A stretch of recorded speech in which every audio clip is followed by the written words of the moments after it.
गुलाम के अंदर ऐसी ताकत कैसे आ सकती है? आखिर कौन है ये रिकोदर? इसकी सच्चाई का जल्दी पता लगाओ। ये गुलाम मुझे चाहिए, इसे कोई हाथ भी नहीं लगाएगा। अब ये मेरा है, मेरी एक इच्छा के बदले मैं इसे मांगती हूँ। राजकुमारी, आप अपनी आखिरी इच्छा एक मामूली सा गुलाम पे क्यों बर्बाद करना चाहती हैं? मैं उसके साथ क्यों चाहिए था सुंदर राजकुमारी को एक गुलाम? कौन था वो गुलाम? सुनिए ये पूरी कहानी। सुंदर नगर में डेथ मैच का आयोजन होने वाला है।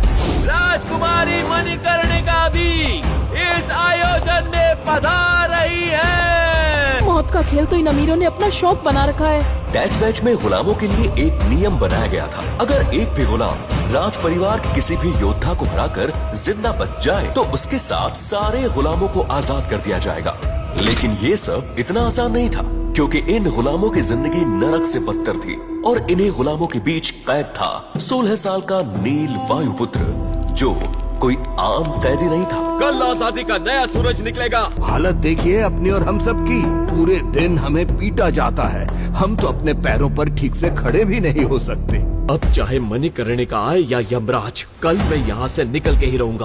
आखिर कमजोर नील कैसे लड़ेगा राज परिवार और राजकुमारी मणिकर्णिका के शक्तिशाली योद्धाओं से? सूरज की पहली किरण के साथ डेथ मैच शुरू हो चुका था। काल कोठरी में नील का पूरा शरीर गर्म लावे की तरह दहक रहा था। उधर मैदान में एक एक करके गुलाम मारे जा रहे थे। दोपहर तक लाशों के ढेर जमा हो चुके थे। एक तरफ अमीर लोग जीत का जश्न मना रहे थे, दूसरी तरफ रोते चीखते गरीब और गुलामों के परिवारों का दर्द धरती और आसमान को भी दहला रहा था। अखाड़े में खड़ा सुंदर नगर का बेरहम और ताकतवर राजकुमार राजदत्त लोगों को चुनौती दे रहा था। तभी नील ने अखाड़े में कदम रखा। उसे देखकर राजदत्त बोला, तो तू अभी तक जिंदा है? लगता है तेरी मौत मेरे ही हाथों लिखी है। मेरी कहानी सुनकर लोग दुआ मांगेंगे कि उनके घरों में कभी कोई तुझ जैसे भाई और रिश्तेदार ना हो। रिश्ते कमजोर लोग बनाते हैं, मैं अकेला ही काफी हूँ। चल अब मरने के लिए तैयार हो जा। राजदत्त ने अपने हाथ की मुट्ठी को कसना शुरू किया और उसके शरीर में नीली ऊर्जा दौड़ने लगी। उसकी ताकत 100 हाथियों के बराबर थी। राजदत्त ने नील के सीने पर उसी मुक्के से वार कर दिया। नील कई फुट दूर जाकर गिरा, लेकिन इस बार उसे जरा भी दर्द का एहसास नहीं हुआ।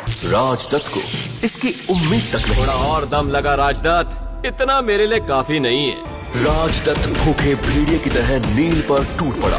वो जितना उसे पीटता, नील के शरीर में उतनी ही ज्यादा ताकत पैदा होने लगती। ये देह शोधन तकनीक थी, जिसमें शरीर को जितना पीटा जाता वो उतना ही ज्यादा ताकतवर बन जाता था। नील को अपने वार आसानी से झेलते देखकर राजदत्त का गुस्सा बढ़ता ही जा रहा था। तुझे कुछ हो क्यों नहीं रहा? क्या तू मेरे सब्र का इम्तिहान ले रहा? तो फिर ये ले। राजदत्त ने नंदी सहस्त्र मुष्टिका से नील पर हमला कर दिया, जिसकी ताकत 10 परमाणु बमों के बराबर थी। तो नील कई फुट दूर जाकर गिरा। शोरगुल थम गया। नील पर इसका गहरा असर हुआ। तभी उसकी आत्मा में बसे 9 दिव्य नागों की शक्ति जाग उठी। नील की कुंडलिनी शक्ति के 4 चक्र एक साथ चमकने लगे। वो फिर उठ खड़ा हुआ।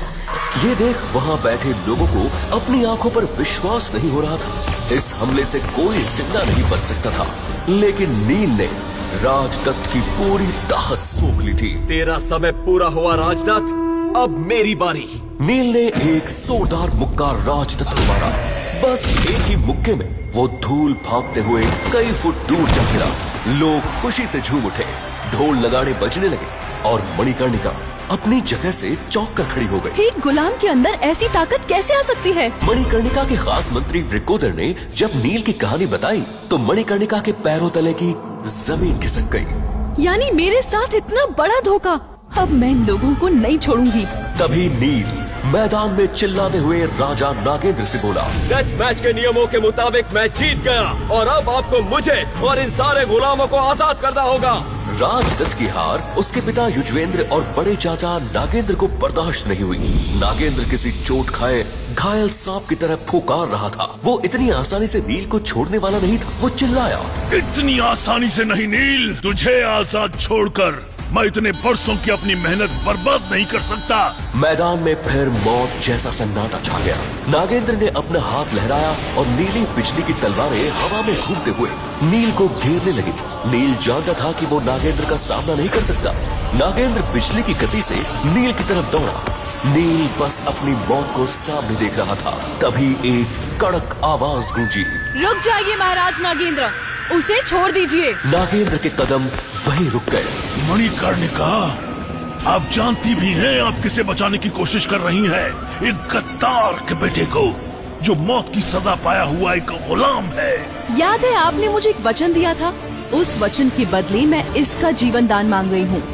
नागेंद्र ने अपनी तलवार पटक दी। सम्राट बिंदुसार की बेटी की बात टालने की औकात नागेंद्र की नहीं थी। नील के साथ बाकी गुलामों की बेड़ियां भी खोल दी गई। वो सब आजाद होकर अखाड़े से बाहर जाने लगे, लेकिन जैसे ही वो लोग नगर की सीमा के पास पहुँचे, सारे गुलामों पर लोहे का जाल फेंक दिया गया और वो फिर से बंदी बना लिए गए। इससे पहले कि नील कुछ समझ पाता, आसमान गरजने लगा और लोहे की बड़ी सी हांडी जमीन पर आकर गिरी। उसमें से एक घिनौना सा दिखने वाला बूढ़ा आदमी बाहर निकला, जिसे देखकर सबकी चीखें निकल गई। नील गरजा, कौन हो तुम? तुम्हारी मौत, अघोरा। अघोरा ने नील को अपनी हांडी में खींचा और उसे अपनी पीठ पर लाद कर फरार हो गया। सबके चेहरे मौत के डर से सफेद पड़ चुके थे। आखिर कौन था अघोरा और नील को कहां ले गया? किसने भेजा था उसे और अब वो क्या करेगा नील के साथ? क्या ये मणिकर्णिका की कोई चाल थी या किसी और की साजिश? कैसे बचाएगा नील अपना राज्य और अपनी बहन को? क्या वो ले पाएगा अपने पिता की मौत का बदला?